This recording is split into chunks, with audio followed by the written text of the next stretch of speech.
और आज आवाज नहीं निकल रही। And this is absolutely amazing. IMF ने नई 11 शराइत पाकिस्तान के ऊपर रखी हैं। पाकिस्तान कैसे नफरत आजमा होगा। भारत की सरकार ने कहा है कि कुछ दिन में अफगानिस्तान को लेकर बहुत बड़ी अनाउंसमेंट की जाएगी। वो ये जंग हो रही है इंडिया के साथ और बीच में IMF का कर्जा आ गया, क्यों आया? मसूद अजहर को देने से पैसे क्या? और हंसी भी आती है और हैरानगी भी होती है कि ये किस तरह की कौम है। यानी कि मोदी जी ने एक एक कर हर रोज एक नया वार पाकिस्तान के ऊपर करना हमने शुरू कर दिया है, और उसकी जो लड़ने की शक्ति है वो भी हमने खींच ली है।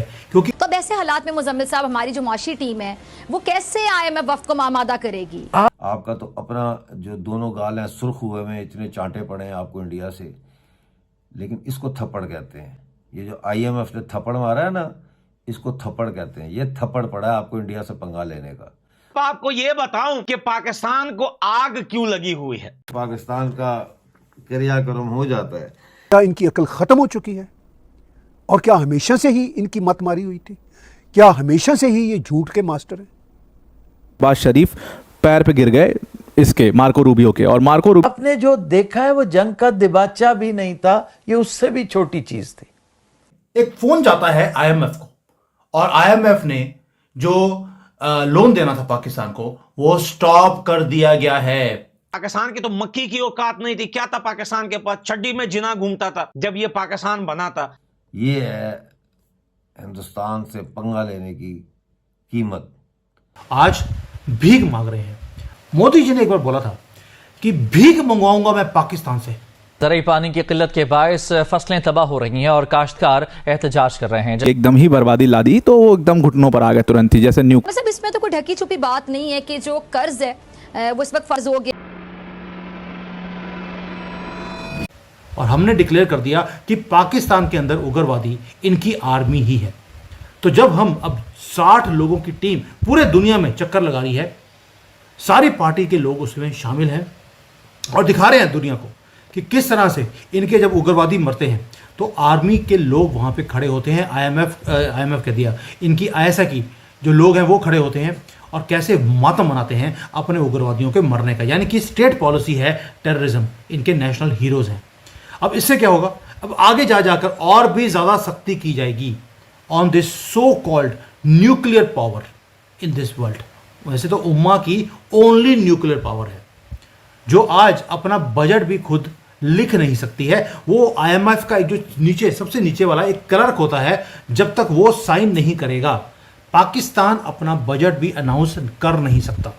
और उन्होंने कहा कि ये जो इंडिया के साथ पाकिस्तान ने पंगा लिया है, इसकी वजह से पाकिस्तान की इकॉनमी जो है उसका रिस्क फैक्टर बढ़ गया। इस वक्त पाकिस्तान का मजमूई गैर मुल्की कर्जा 131 अरब डॉलर से ज़्यादा हो चुका है। और ये जो 11 नई शराइत आयद की हैं IMF ने, इससे अब टोटल जो शराइत हैं उनकी तादाद 50 हो चुकी है और ये बढ़ेंगी। नाज़रीन, 24 बेल आउट पैकेजेस अब तक पाकिस्तान ले चुका है 1958 से। 1958 से अब तक Pakistan 24 bail out packages IMF के ले चुका है, जबकि इंडिया जो है उसने 1993 के बाद यानी 32 साल हो गए हैं IMF से कोई कर्जा नहीं लिया। अब ये जो कंडीशंस उन्होंने 11 लगाई हैं, ये मालियाती यानी फिजिकल हैं, एक्सटर्नल और रिफॉर्म गोल्स जो है ये उनके ऊपर है कि जो उन्होंने इनको इस्लाहात करने के लिए, रिफॉर्म करने के लिए जो टारगेट्स दिए हैं उनको अचीव करने के हवाले से मजीद कंडीशंस और सख्त की हैं। एक तो इसमें उन्होंने कहा है कि हायर डेट सर्विसिंग करें, यानी हायर डेट सर्विसिंग सरचार्ज लगाएं बिजली के बिलों पे, जिसका मतलब है कि कर्जे की अदायगी यानी कर्जे के सूद की अदायगी के लिए जो रकम दी जाती है उसका टैक्स जो है वो अब लोगों पे लगेगा, ताकि लोगों के टैक्स से, बिजली के बिलों पे जो टैक्स वो देंगे उससे ये पैसे जो है रिकवर किए जाएं और IMF वापस अपने पैसे लेगा।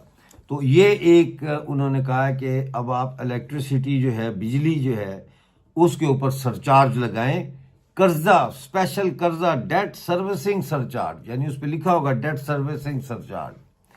हालांकि अवाम ने तो कर्जा लिया ही नहीं, अवाम को तो काम ही नहीं करने देते कि वो अपना पेट पालें। सारा कुछ गवर्नमेंट लूट लेती है, जो कर्जा आता है वो भी लूट लेती है। ये जंग हो रही है इंडिया के साथ और बीच में IMF का कर्जा आ गया, क्यों आया? मसूद अजहर को देने थे पैसे क्या? तो ये सोचने वाली बातें हैं। लेकिन अब जो अनाउंसमेंट भारत की सरकार करेगी, ये जो खुफिया मीटिंग, इंटेलिजेंस की अफगानिस्तान के बंदे जो अभी भारत गए थे, इसको लेकर पाकिस्तान के अंदर काफी ज्यादा आग लगी हुई है। और ये आग तो जो है पाकिस्तानियों में हमेशा लगी रहती है। और फिर पाकिस्तानियों को इस चीज में डाउट क्यों है कि यार तालिबान को हमने पाला, सांप की तरह दूध दिया, हमें डस रहे। और भैया तालिबान हो ना हो, अफगानिस्तान के सिविलियन लोग, मैं यानी कि मेरे जैसे बहुत सारे अफगानिस्तान के लोग, हम आपको पसंद ही नहीं करते, हिंदुस्तान को हम पसंद करते हैं। और यही रीजन है कि मैं हमेशा कहता हूं हिंदुस्तान की मीडिया को, हिंदुस्तान की सरकार को और हिंदुस्तान के लोगों को, भाई सुनो, मैं अब जो है वो आधा इंडियन और आधा अफगानी रह चुका हूं, क्योंकि इतने साल आप लोगों के साथ रहकर अब मैं पूरा अफगानिस्तान का नहीं रहा। आप दहशतगर्दी की इंडस्ट्री बंद नहीं कर रहे, आप दूसरे मुल्कों के अंदर तबाही और बर्बादी लाने में सबसे आगे हैं। अपने अवाम के दिमागों को आपने नफरत के जो होता है ना, वो कटोरी नहीं होती, छोटी कटोरी जिसमें सालन डालते, वो कटोरियां हैं, ये नफरत की भरी हुई, जहर नफरत की भरी हुई कटोरियां बना दी है। तो फिर ऐसा तो होता है इस तरह के कामों में।